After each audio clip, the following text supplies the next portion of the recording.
One of the scenes from Charlie Brown's Christmas special always stays in my mind, where Charlie Brown is looking into his empty mailbox and he shouts out, "Hello in there!" And then he laments, "Rats, no Christmas cards for me, nobody likes me. Why do we have to have a Christmas holiday to remind me of how unpopular I am?" Christmas can be the best of times and the worst of times. If you're looking forward to spending time with family and with friends, if you're looking forward to exchanging gifts, if you look forward to all of the hoopla around Christmas and maybe taking time off, then it's a time you not only look forward to, but you wish it would never end. If, on the other hand, Christmas is a time where you dread, maybe because you'll be away from family, or maybe even worse, you'll be with your family, but you'll feel isolated with your family. Maybe you dread the whole notion, all of the reminders of what Christmas means and where you've been on your own spiritual journey. Now, the reality is for most of us that it's a combination of both of those things. It's the best of times and it's the worst of times. There are things we look forward to and there are things that we dread.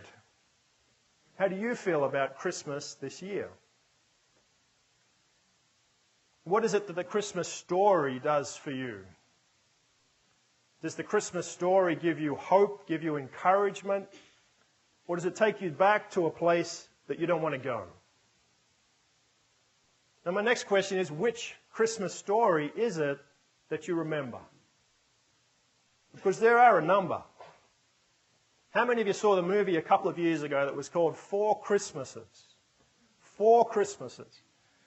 The leading characters in this movie were Vince Vaughn and Reese Witherspoon. They were an unmarried couple with no kids who were having a great time together, and they managed to avoid their families every Christmas by taking a vacation out of the country. So they'd make up all of these elaborate lies and justify it on the basis that you can't write the word families without including lies. You think about it. So they made up the fact that they'd go and do charity work. In this case, it was in Fiji. And they'd tell their families that they'd be going there to do charity work to justify not being with them. On this particular Christmas, their flight's cancelled. They're left stuck at home and they decide to go and visit all the families, all 4 of the families, including the stepfamilies. On the way to seeing all of these 4 families, they're reunited with all of their worst, dysfunctional, cobwebs in the cupboard, terrible memories, dysfunction. They're faced with all of it on the one day. They have all these incredible experiences where they're reminded why it is that they try and avoid their families every Christmas. And yet, at the end of this experience, going around and visiting the families, they come to some major realizations. One of which is they do indeed want to have kids together. As messed up as families can be, they know that that is part of the rich tapestry of being human and family together. So they decide to have a kid. The next Christmas, they try and have that kid quietly, without any of the families finding out, because it would be more trouble than it's worth for the families to know. But what do you know? They happen to have the very first New Year's baby the next year. Television crews arrive, cameras. And their families find out about their new baby. Now the reality is, there isn't just one Christmas story. There are at least 4. Multiple Christmas stories. There is no one Christmas story. There is no one set of verifiable facts around Christmas. There's just the myth of Christmas. Now, you know the definition of myth? Things that never happened, and yet they always happen. They never happened, and yet they always happen.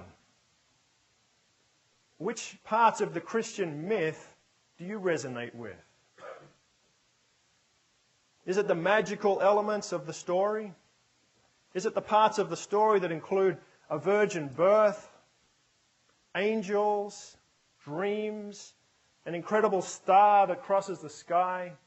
all the magical elements of Christmas? Or for you, is it the harsher, more real, earthy elements of Christmas? The parts of the story where a young couple are surprised by their pregnancy, don't know what to do with their pregnancy, try to escape from the powers that be of their day, doubt everything, don't know where to turn, spend years on the run. Which Christmas myth do you resonate with? Is it the magical Christmas or the real and earthy Christmas, or is it a combination of both? Maybe you look to the magical elements of the Christmas story to remind you of those magical parts within yourself that can rise above struggle, that can find wisdom in wounds, that can find growth through grief,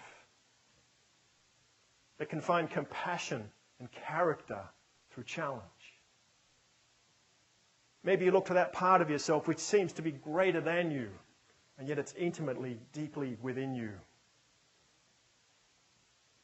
Maybe you find courage in the Christmas story to overcome the odds of your life, to face your families face to face, your demons face to face, your memories face to face, and find an inspiration to keep going.